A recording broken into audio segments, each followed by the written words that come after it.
আসসালামু আলাইকুম dear learners. আজকে আমরা দুটো ওয়ার্ড নিয়ে শিখব। একটা হলো গিয়ে প্র্যাকটিস আর একটা হলো গিয়ে প্র্যাকটিস। দুইটার প্রনাউন্সিয়েশনই সেম, কিন্তু একটা হলো গিয়ে আমাদের সি দিয়ে আর একটা হলো গিয়ে আমাদের এস দিয়ে শেষে। খেয়াল করলে দেখবে একটা সি একটা এস। আচ্ছা, আমরা অনেক সময় ভুল করি, একটার স্পেলিং আরেকটা লিখে আসি। আচ্ছা, আমরা এখন দেখি কোনটা কি। আমাদের যেটা সি দিয়ে আমরা লিখি সেটা মূলত হলো গিয়ে নাউন নাউন আর আমরা যেটা মূলত এস দিয়ে লিখি সেটা হলো গিয়ে বার্ভ হিসেবে ইউজ হয়। আচ্ছা, আমরা এখন দুটো সেন্টেন্স মেক করি, দেখি কিভাবে ইউজ করতে পারি।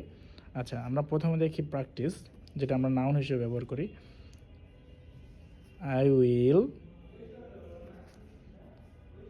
Have to do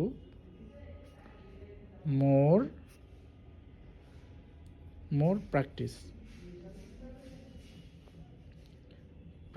টিআইসিই, more practice. আমাকে বেশি বেশি প্র্যাকটিস করতে হবে। আচ্ছা, তারপর আমরা যেটা বার্ব হিসেবে ইউজ করি সেটা দেখি। এখানে আমরা জাস্ট লিখতে পারি আই উইল প্র্যাকটিস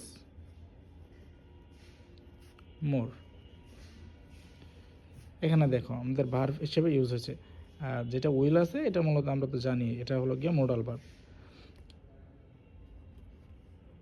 তারপর আমরা আরও একটা জিনিস জানি, ফ্রান্সিস বেকনের হয়তো বা একটা বিখ্যাত উক্তি আছে, প্র্যাকটিস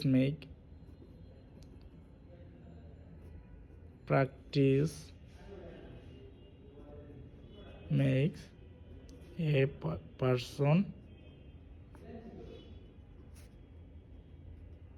মোর পারফেক্ট। এরকম একটা ফ্রান্সিস বেকনের উক্তি আছে। সেখানে আমরা দেখো এই যে নাউন হিসেবে আমরা পাইছি। আমরা তো জানি যে নাউন মূলত সাবজেক্ট অথবা অবজেক্টেই বসে। ঠিক আছে, থ্যাংক ইউ।